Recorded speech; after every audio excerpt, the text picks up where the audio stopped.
In the previous episode, we talked about video marketing for businesses.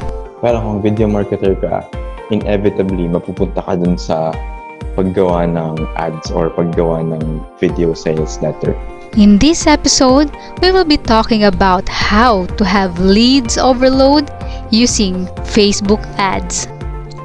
Let's begin!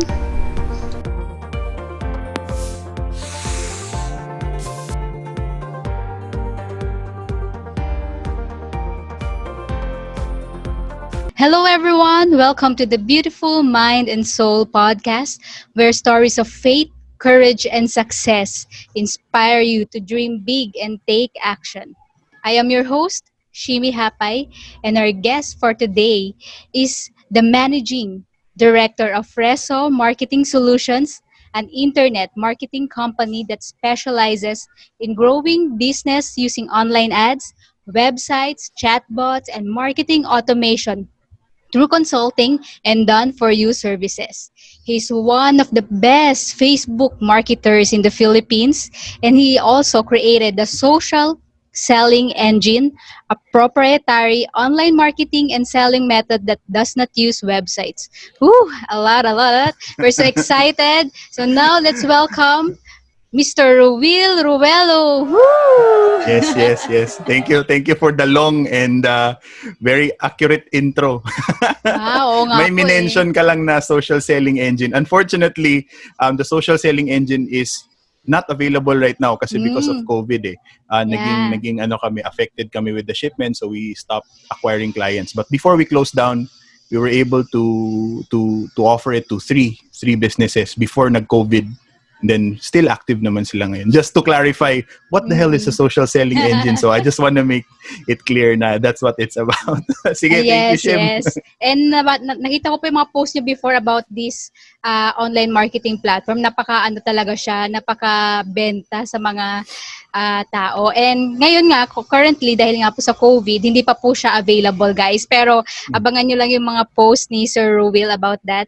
And thank you, Coach, for being in this podcast. Definitely, yung mga tao ngayon excited to learn more about your story and yung paano nga matutulungan ng Facebook marketing ang kanilang business, at the same time, sila as service providers. So, first and foremost po, as we usually do here in the podcast, Yes. we are very curious always dun sa backstory behind the success of each guest that we have here. So, hingi lang po kami ng quick overview kung paano nyo na-reach yung kung saan na kayo ngayon. You are known as one of the best coaches, consultants when it comes to Facebook ads and marketing. So, ayun po. Okay, so first of all, before I share my story, I just want to, congratulate myself for making it in the Beautiful Mind and Soul podcast. I've been watching. I'm a subscriber na for since you started. I noticed you doon pa lang sa New Bold. Yeah. Oh, wow. So I've been following you, Shim, unbeknownst to you, but now you know. Anyway, so the story of how I started. So, ayun, to cut the story short, I dropped out from college. Basically because of bad decisions. Hindi ako nag-fit in sa school, university. Kasi I would rather,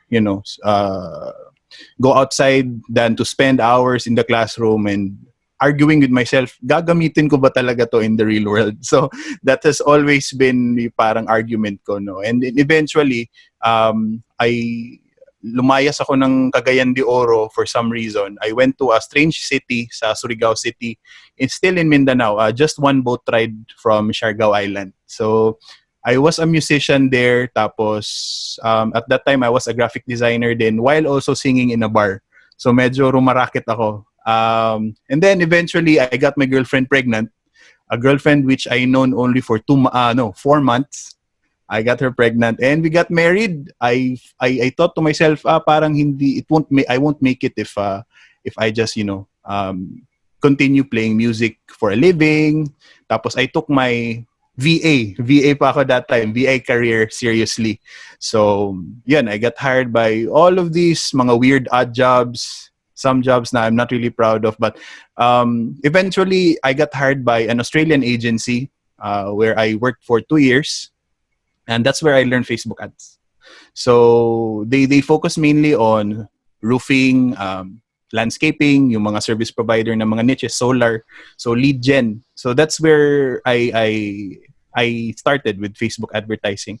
And then, yun nga, nung pumasok ako that time, I was a graphic designer in that company. But share ko lang kasi it's weird how universe works eh. And I just wanna cite it na parang, in my job interview for that position as a graphic designer, my boss asked me, how do you see yourself 5 years from now working in this company? So I told him, out of nowhere, sinabi ko, I want to be more involved in the decision making of why we put these photos, di ba kasi graphic designer ako, but I want to be more than just a graphic designer to actually get to decide why do we add this photo, why do we use this word, why do we use this color. So more on the marketing na umbrella na talaga. So that's where parang it started to drive to the direction where my boss was giving me tasks na papunta na sa Facebook advertising, setting up landing pages, web design, and so that was it. Then eventually, naghahanap na ako ng clients on my own kasi share ko na lang din kasi na forward sa akin yung parang thread ng emails where there was a proposal from my boss to a client. So parang in-outsource na ni boss to me yung client na yun ng account. So I saw the proposal. The proposal was really expensive. It was around 2 million pesos and I was getting paid mga 35,000 a month lang. And I could finish the project in just 2 months. So parang I was thinking, whoa, there's a disconnect. So I started looking for clients locally, mga friends ko. My friend ako nag-start ng Chinese school here in my city. Tinulungan ko siya. We used Facebook ads for his business. That was my first local client. We spent 10,000 pesos. We were able to generate 40 students. So, very profitable for him. And then, it was a rinse and repeat. And then, doon na nag-start until my boss found out na I was already looking for clients while working full-time for him. He fired me. Pero nagbigay naman siya ng positive na recommendation letter. Because he's really cool and nice like that. Shout out to James Jackson of Out of the Box Solutions. Miss you, mate. So, ayun, and that's where it all happened. Everything, when I got fired, I took my freelancing. So from VA, naging freelancer ako. I took it seriously. And ayun, then the quest for the progressive income began. And yun na, until came to a point na nag-share na ako with Facebook advertising. Kasi you see a lot of people wanting to start out. And it's nice to help. So ayun lang, medyo mahaba yung overview ko. Okay lang po. Ang ganda nga po eh. Kasi ako nga personally, no, ang ganda ng story ni Sir Rowil kasi marami din ako nakakausap na mga nag-interview sa inyo before and sabi nga nila, isa kayo dun sa mga na-interview nila na tumatak talaga sa kanila. Wow. So, hello kay Kuya Jeric. Oh, wow. Yes, So, Jeric ayan. Timbang. And, promise guys, no? Ang ganda ng ang boses ni Sir Rowil pag naririnig niyo siya. Minsan lang siya nakita ko nag-post sa FB and ganda talaga. Yung ibang tao nagulat na kumakanta pala tong si Sir Rowil. So, sa background niya pala, sinabi niya kanina na he's a singer. He's a creative person actually kasi nag-graphics design din siya and bro nyo, VA din siya before. So, ang nakikita niyo lang sa kanya ngayon is isa na siyang coach, consultant.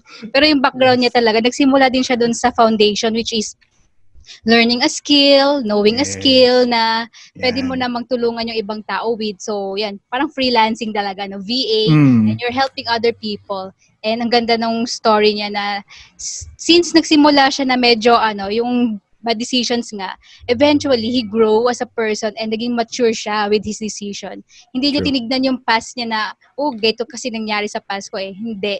Kailangan mag-move forward, you grow as a person, and yun nga, no, ang ganda ng sequence of events sa life niya kasi nagsimula lang siya as graphic artist pero talagang from curiosity lang, no? Paano kaya nagmo-market ng mga taong to? And yun, nalaman niya yung Facebook ads and biglang boom, yung moment na nalaman niya na, kaya mo palang gawin to sa clients and kikita ka ng ganitong cha-ching, yung sinabi niya kanina, no? 7 figures yun, guys, and alam ko medyo nagulat sa inyo ngayon yun. Maraming nagugulat ngayon sa inyo. And lucrative skill talaga ang Facebook ads and marketing. So, ngayon, definitely, kayo na mga business owners, entrepreneurs na nagpa-follow sa akin, nakikinig ngayon sa podcast na to, curious kayo, paano nga ba tong Facebook marketing na to? And ikaw as a beginner ng techie, paano ka ba magsisimula? How can this help sa business mo? So, hingi tayo ng tips kay Sir Rowil ngayon. Lalo na, nagsimula din siya from just being curious, di ba? Just wanting to Yes. know. So, Sir Yes. Rowil, baka may tip po kayo for those entrepreneurs ngayon, businesses or mga VAs, freelancers, Okay. on ano na ba yung mga natutulungan ng Facebook marketing ngayon? Ayan. Okay. So, before I actually move on to that, kasi I prepared something for that yung Ay, what wow. helps Facebook advertising. But parang gusto ko lang i-frame kasi if you come to think of it, I started when I took it seriously when I was 20 years old. Now I'm 25. Ah. So, may process kasi and it was not, it was actually a painful process. Painful in a sense na you had to make micro decisions of doing yung parang, okay, I would usually play Dota 2 during this hour, pero hindi. I will do some research. I'm gonna watch a 3-hour long YouTube tutorial video. So, may apat na things akong i-share, no? So Sige like, po. what was like the 5 years all about for me from becoming, from being a bar singer to a graphic designer to a Facebook coach or whatever, no? So, the first and very important tip, forget mo na yung other three na sasabihin ko afterwards, but the first one that you need to have is you have to learn seriously. And always parang in everything na parang goes your way, you don't just think of it as just a means of making money, but instead may giggle factor ka from within na I hope this is going to be my next breakthrough case study. So parang, I hope this is going to be a project na worth posting, worth sharing. Hindi lang because it will get a lot of likes or it will make you a lot of money. It will nice if it gets you a lot of likes, gets you a lot of money. But to actually create an impact on someone else's business, no? Like for example, si Ukay Ukay, which has been one of my favorite case studies before. We started out at 200,000 pesos per month until nag-reach kami ng status quo na 1.6M a month while only spending 15,000 pesos in advertising.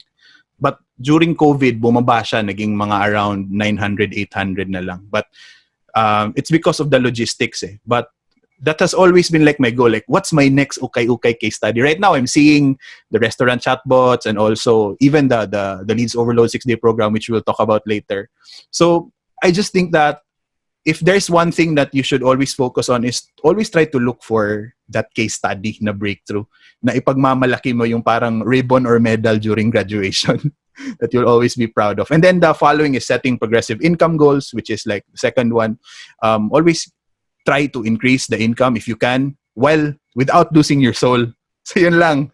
Kasi nanonotice ko each time like I double my income or I add something to my income, medyo nasisira yung schedule ko or yung working or even my time with my family. So, but just make sure to work around it, no? Try to progress your income goals. And then, becoming a first adopter, if may mga bagong updates, always make sure to sharpen the knife all the time. And then, if may bago, try your best to be the first to try it. Do not mistake this with shiny object syndrome, where kada may bagong lalabas, I mean, somebody makes a podcast, you also make a podcast. Somebody does Facebook ads, you do Facebook ads. But check your why, like learn it. If you want to be the best, of course, you want to be the first to try it. And then always think of solving a problem. And so that is it, I think, for the entire 5 years na ginagawa ko to ng seriously.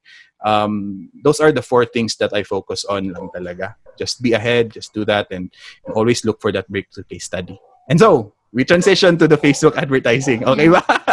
I just want to set that as a foundation na it's not really easy, no? As what most yung parang powerful offers would tell you in the internet na parang make your money without spending anything, become an expert in 7 days. It's possible, but it's very isolated case, no? So those are the things that you get. It's 5 years in the making.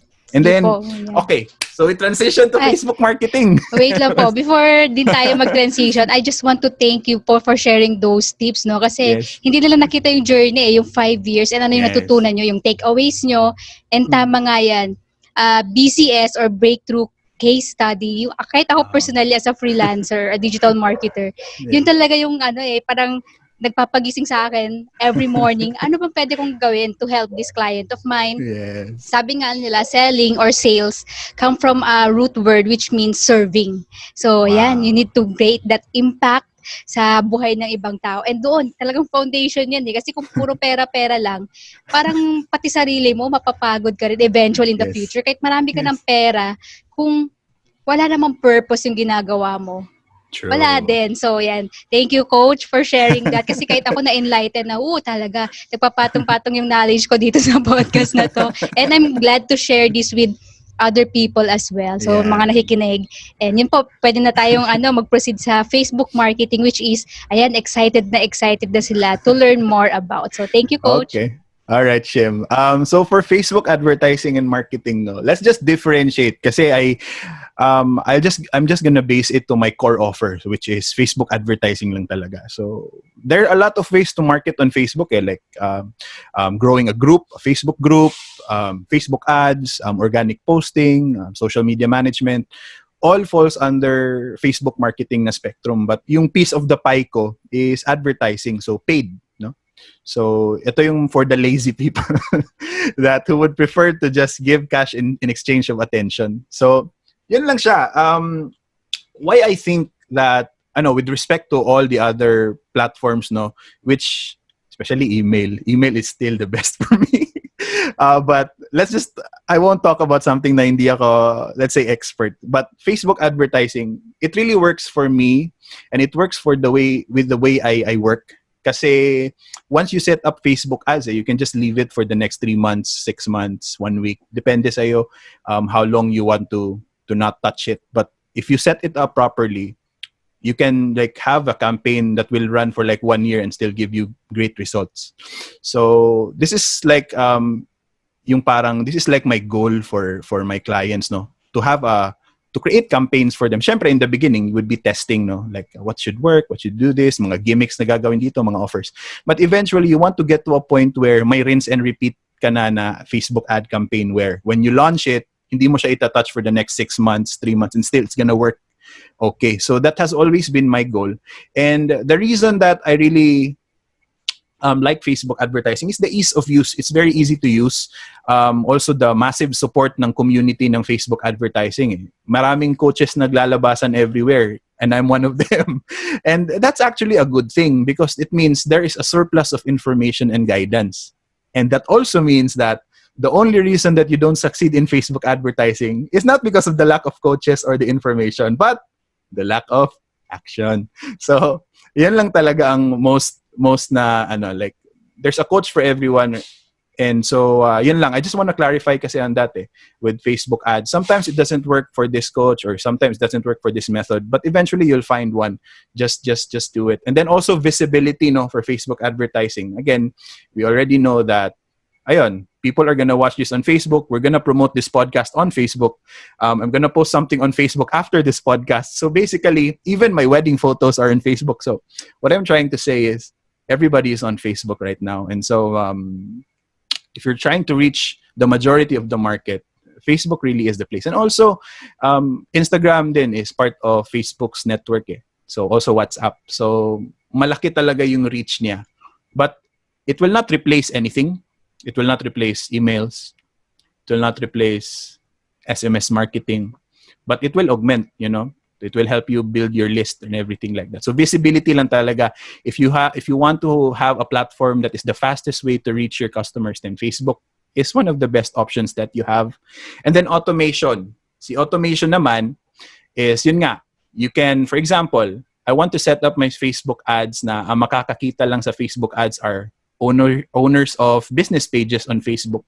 So you don't have to manually message page admins. You let your Facebook ads do the job.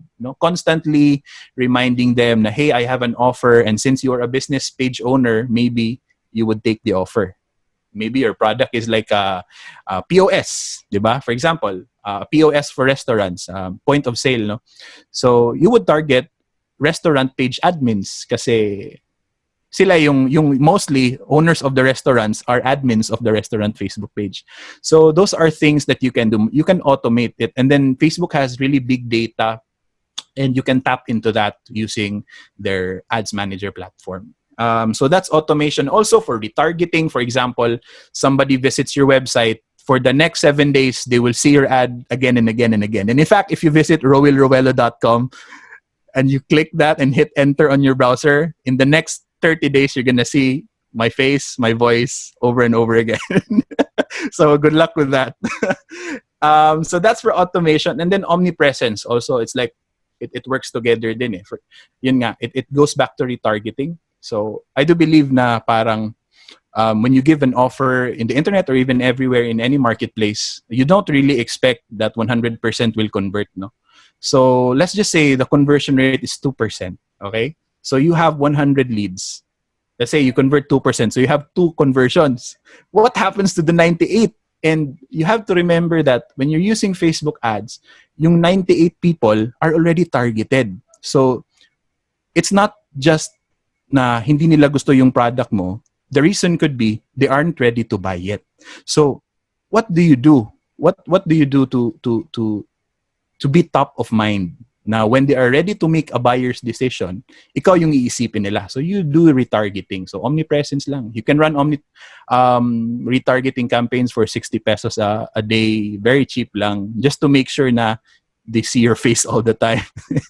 They see your content all the time. Yeah, and it does work. It does work talaga. And omnipresence is cheap right now. And ayun. And lastly, which is I will reiterate yung una kong sinabi, is that there is a multitude of resources in the internet about Facebook advertising. You know, if you want to learn something, Facebook ads for coaches, Facebook ads for influencers, Facebook ads for e-commerce, ang daming resources that you can get there. And ayun, just pick one and commit to it. Kasi when you learn too many things, then may analysis paralysis. So you paralyze yourself from taking action because of too much options. So that is the opportunity for Facebook ads, and that's why it's my favorite thing to talk about. And yan, that's it for me. Wow, thank you po, no? Ang daming opportunities, guys. Coming from someone, no, na may konting background lang sa Facebook ads, but I do email marketing nowadays. Yeah. Tama si Coach na you don't need to put all your eggs, parang yung sasabi ni Warren Buffett, in one basket. Kasi pag yung basket na yon biglang nagiba, Yes. wala eh. So you need to use these platforms to augment each other. Yes, Kasi nga, augment, not replace. yeah. Yan. So they Very go nice. with each other eh. They coincide for you to achieve yung success mo. And Yes. I remember this formula eh, based dun sa sinabi ni Coach Rowil. Yung formula ko for success eventually, lalo na pag mga launches, is you need to have a right audience, right offer, right message at the right Yes. time. So Yes. imagine nyo yung right audience na yun, makukuha nyo through Facebook ads. And napakalaking Yes. portion yun. Kasi kung pinipresent nyo yung offer nyo, kahit gaano man kaganda yan, pero hindi right audience, Yes. definitely hindi sila magre-resonate eh. Very And great point. right message din. Kaya dapat ikaw rin as a marketer, you need to target their emotions kasi nga next na yung logic eh. Pagdating sa buying and right time. So tama si Coach, very important na mag-retarget ka kasi nga hindi lang siya one point of contact eh. Usually 7 pataas bago sila talaga mako-convince or may mapapaisip pa sila. Mag-decide. Yeah. Before they decide if they really like it or not. Tama Yan. po kayo doon. Kasi nga, hindi kagad sa una, pangalawa, marami. So, retargeting, and sabi nga niya, cheap lang, di ba? 60 pesos. Buroy mo, mariretarget mo yung hindi mo na-convert. And lahat na sila, nakita ka na before medyo awareness sila before. And at the same time, you are building your brand na hindi ka lang puro sa sales. You are retargeting them, showing them the impact of your offer. So, napakagandang opportunities with Facebook ads, and go na go talaga ako dyan kay Sir Rowil yung pagdating sa Facebook ads. And now, Coach, based sa experience nyo, no, ano yung nakita nyo naging opportunities ng mga taong naging students nyo who have worked with you with Facebook ads, no? Ano ba yung mga kinita nila? Ano ba yung, hindi naman sa direct figures, pero ano yung nag-transform sa buhay nila ever since they learned about Facebook ads for their business or for their clients as well? All right. So first, I want to talk about my clients, no? So sa clients naman, we are able to free them from from the constraint of marketing on their own. Kasi nga, Facebook ads will market for them eh. So now they can focus on their operations, they can focus on building customer relationship, on actually providing the service. Kasi businesses are not paid to market, businesses are paid to provide a service, di ba? Yeah. Pero minsan, entrepreneurs, they spend like 60% of their day marketing, tapos 40% left with fulfillment. So that I think is one thing that our clients are getting. They can focus on improving their business, on the day-to-day operations because someone is taking care of the marketing. And at the same time naman, for students and for those who are coached by me, ayun, we've helped them transition into a life that fits their lifestyle, a work that fits their lifestyle. Kasi most of those kasi that cross paths with my program, my workshops, are yung mga entrepreneurial spirit talaga. Those who compute, who want to make the money that they make, gusto nila ma-associate with not the amount of hours that they spend on their work, but with the value that they bring. So, ayun lang. In the program kasi, at least in what I teach, is that we don't promote yung parang billable hours or yung parang how much you charge per hour. So we always go by a retainer fee. I always recommend retainer fee. And then how much do you charge? That's the question. How much should I charge for this, coach or sir or bro? I always tell them, it depends with you. Kasi ikaw yung nakakaalam ng skill level mo. And but what I know is that I've shown you the way, I've shown you the case study, I've shown you how it works, how it can work, and it did work. And it depends with you. Like how much are you gonna charge for a campaign build that is generating 1.8 M for an ukay-ukay business? How much does that cost? So parang it all falls to that person, whoever I'm coaching or whoever is asking. So if you are offering Facebook advertising as a service, ayan lang, just compute it with your the value that you bring to the business. And kasi if you go by billable hours, it's very hard to scale. You would have to duplicate yourself. It's very hard naman to do. So you have to really charge by value. And specific na case studies that okay, so there was this one guy who enrolled in one workshop that I have dito sa Cagayan de Oro. So my workshop was very new back then. It was very cheap as well. It was 1,800 for 8 hours. Entire day, live in action. So parang I was doing that when I started out teaching Facebook ads, no? And then he was a marketing, hard marketing, hindi pa nga, wala nga siyang, I'm not sure if he has benefits that time, but nasa minimum wage siya. But right now, I think nasa 6-figure na siya ngayon eh. Shout out to Kyle Largo.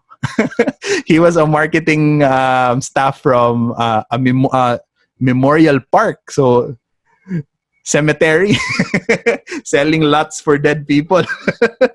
Eventually, he decided, and then now he's doing drop shipping as well. So one of the that stood out sa programs ko. A very fast learner as well. So ayun lang, no. What we have kasi, what we teach in the program or whatever that I talk about is actionable. Is something that you can do. Nothing special about it. Na systemize lang namin, and then we share it openly naman within the group. So that's it for the coaching part. Wow. medyo hindi ako used with talking about It's okay. No? Ano lang po to, parang overview ng opportunity talaga. Lalo na Okay, pag yung mga okay. listeners po is mga newbie. Tapos talagang ang kakala lang nila, ang Facebook ads are more of boosting post lang. Yan. And boosting post is parang engagement lang eh. So, hindi ka talaga Yes. makakakuha ng returns doon. And tama si coach, no? You need to automate certain or almost your Yes. yung business kung kaya mo, kasi nga kung ikaw lang solopreneur ka, tapos imagine ikaw lahat na nag-iisip, baka hindi ka pa hindi tatagal na healthy ka, kasi kahit naman ako personally nag-start before solopreneur, mahirap talaga pag wala kang system, automation in Yes. place, and pag wala ka ring mentor na talaga mag-i-invest sa success mo. So, tama, no? You need to really look for those mentors na talagang mag-i-invest sa'yo as a person. And ang maganda nga kina Coach Rowil, kasi nga yung different type ng freelancing din na tinuturo nila, kasi hindi tayo per hour. We are Yes. paid by the results we give to our clients. Yes. And And prepaid pa. prepaid, may upfront fee pa. So, tama. Kasi totoo, no? Kung nakikita mo na yung ikaw as a person, kapag wala ka sa business ng client mo, nagbi-bleed yung net nila ng certain amount. Yes. Mamaya, sabihin natin kahit $1,000 lang yan or Yes. $10,000 per month.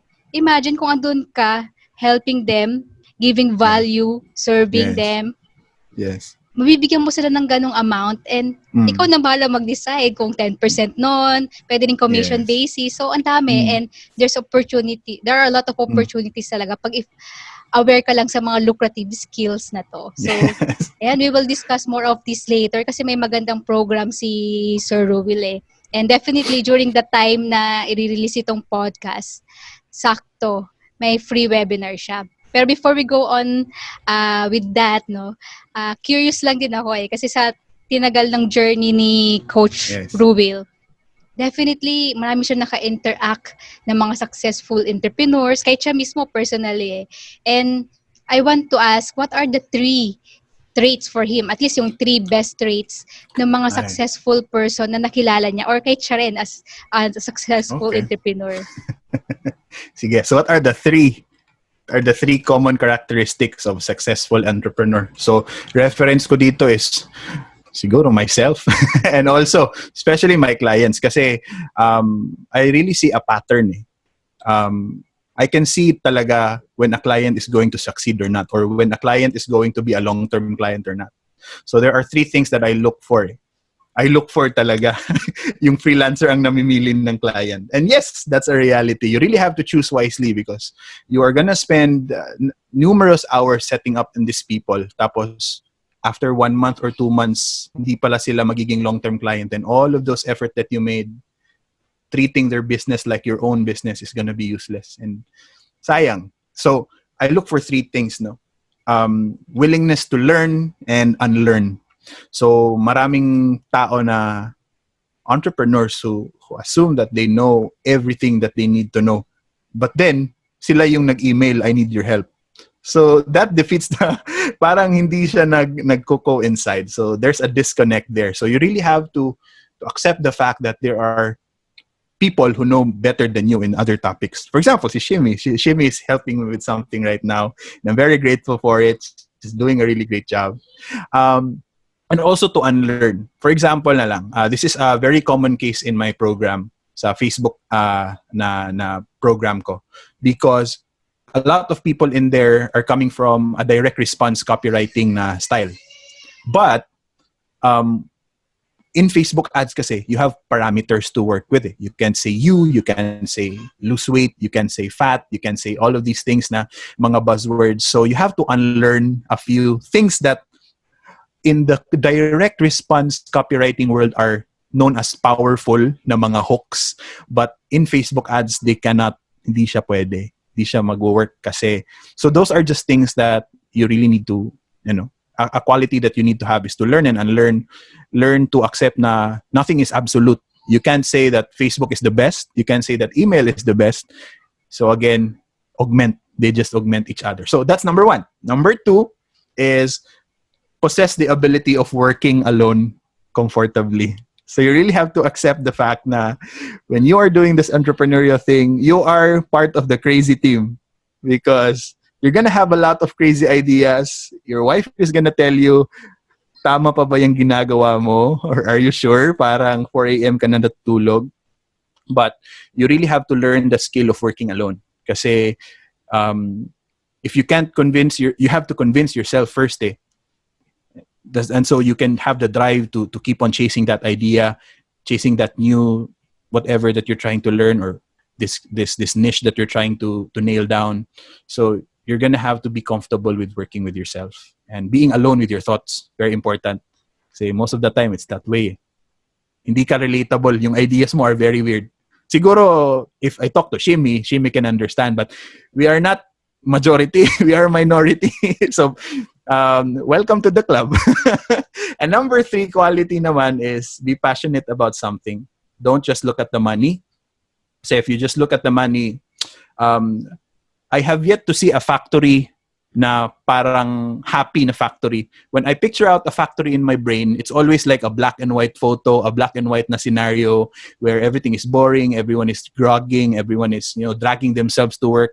So you really have to be not just a factory, but like a creative machine, no? And to be creative, it helps if you are working on something na passionate ka.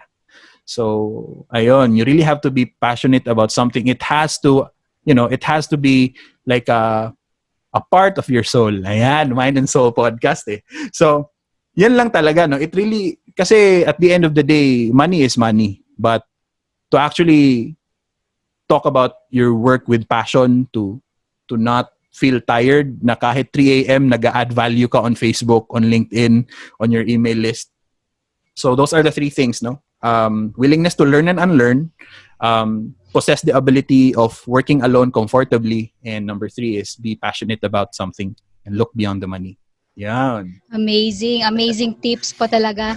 And tama nga, no? Kaya nga yung mga successful entrepreneurs ngayon, mahilig sila magbasa.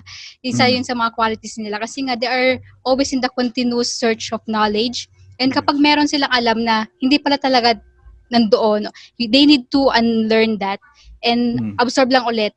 They're parang always an empty cup, and there's always a room for improvement. So ang gandang learn and unlearn.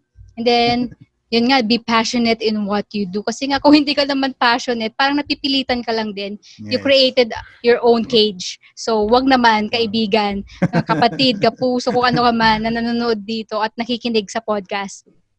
Yes. You need to be passionate in what you do. Kasi nga, you need to live longer doing what you are doing. Kasi you cannot push that, move forward kapag at the end of the day, napapagod ka rin. Or yung parang hindi mo nakikita yung spark or yung flow mo. Grabe, ang dami ko sinasabi. Pero yun eh. Yung, I get you. Nasa weird ka na na pareho tayo eh. We talk a lot with ourselves eh. So may mga ganyang idea.